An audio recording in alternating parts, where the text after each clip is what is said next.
Hello, everyone. A lot of you were asking a lot of questions about the motor, especially the modeling of motor activity. So I thought I may want to go ahead and go into this activity again and just explain what exactly the activity is and also what I'm expecting it from you as of Thursday. So here's the thing. Again, we have a motor, right? And I stated last time I saw you that there were two things you need to keep in mind about the motor. All right. And this actually relates back to energy, and especially thinking to our renewable energy project, you can see that there's this in mind. But we know two things about this thing. Number one, I could put electrical energy in here. I'm going to shift this over right here so you can see it. Right? And if I put in electrical energy here, if this is my motor, right? I would actually get a little bit of heat, like leaving the system, right? There's some heat leaving the system. But then after, I would also get some kinetic energy from this motor moving. But you notice this is actually just one of two functions. You notice I can actually do the reverse of this process and actually keep moving. I can go ahead and there is actually a function, and I'll post it on the video below here, in which you go ahead and you put kinetic energy into this, right? I can turn this, okay? And when I do this, I would get some electrical energy out.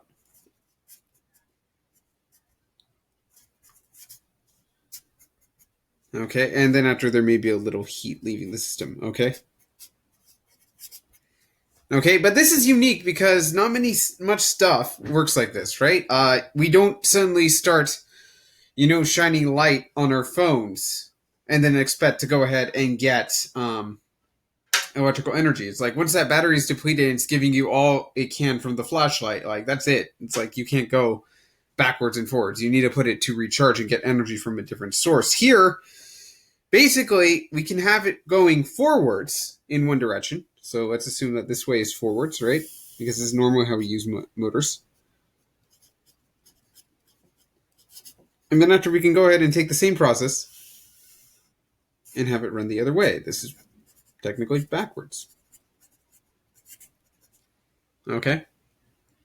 So if a process is able to run forwards and backwards, then after we name it something called a reversible process.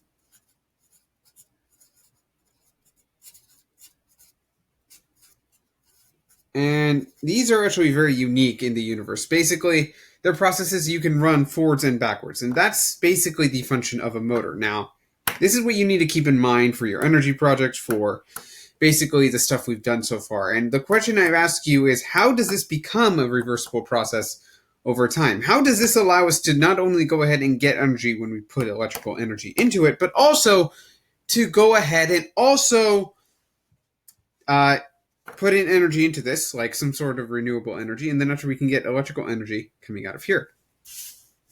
All right, so basically what we're going to do is we're going to take this motor apart, and I really want you to think about using what we've learned so far with electromagnetics. I'm going to list some topics over here.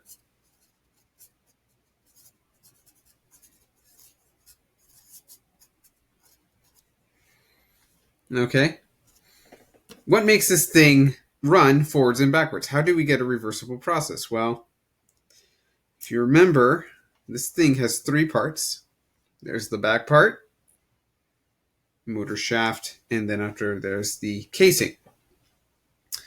Okay, I'm going to put these two parts aside for now, but you can see the casing actually has two magnets right here. Okay, so this is the casing, and it has two magnets here.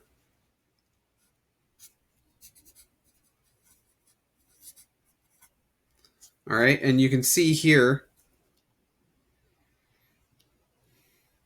it's like they all have their magnetic field. So one of them is pointing in towards this way.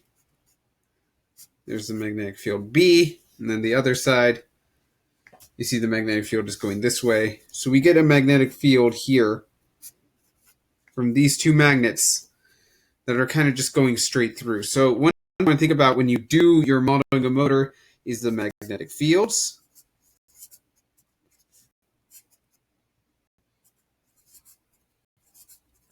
Okay.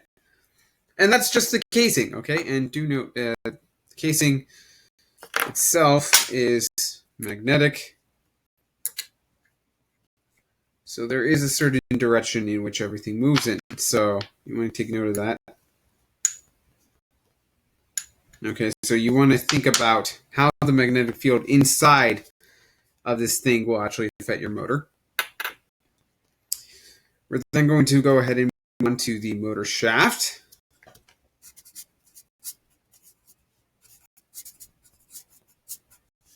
Okay, and just a quick reminder, this has several parts to it.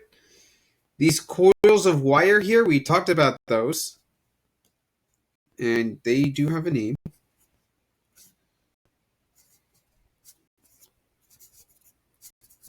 Okay. So you really want to think about what is the name of these coils of wire.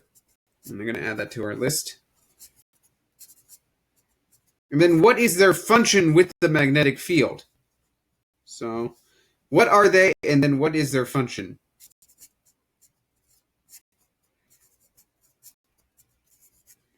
What do they provide within this magnetic field that allow it to go forwards? And also, what happens when you go ahead and make them, turn? So you notice also there's 3 of them.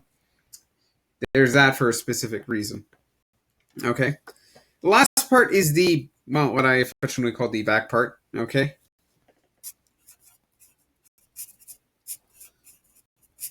And notice it fits in with the motor shaft, like so. I don't know if I can get the angle here, but there are actually 2. Here we go. And you can see I can get to focus in on here. Let's see.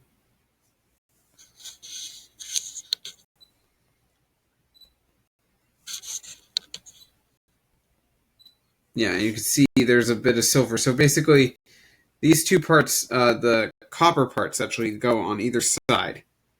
And they're providing the electricity and electrons that go throughout the entire circuit. So what your job is going to be to figure out, notice there's a small partitions here and here, is what role does electricity play?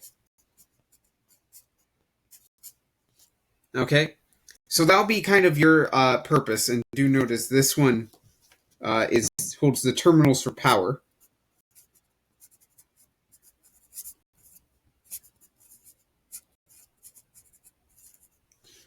So what I really want you to think about is what are these 4 things and how do they affect and allow our motor to run forwards and backwards? Now, what you guys are going to do is that you're going to do your best job to draw these things, okay? And explain using labels what exactly is going on, okay? How does all these parts come together and allow the motor to either turn whenever you start putting electricity in this end, or actually generate electricity when I start going ahead and putting this into the motor? I want you to look at this. Right? How do we go ahead and get electricity when we start turning everything like this? Okay? So there's 2 ways you need to think about it, but you should really use this in the context of what we've learned so far. Now, I'm going to go ahead and be going over your models. We'll probably be revising these, so don't freak out if you don't know the right answer as of right now. I just want you to stay curious and try to think about how all this comes together and makes a motor. So how does this make a motor? Or how does this allow a motor to work?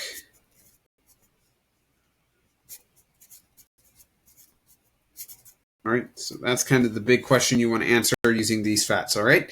So hopefully you guys are having a good time. Hopefully this helps a little bit, and I'll see you again later.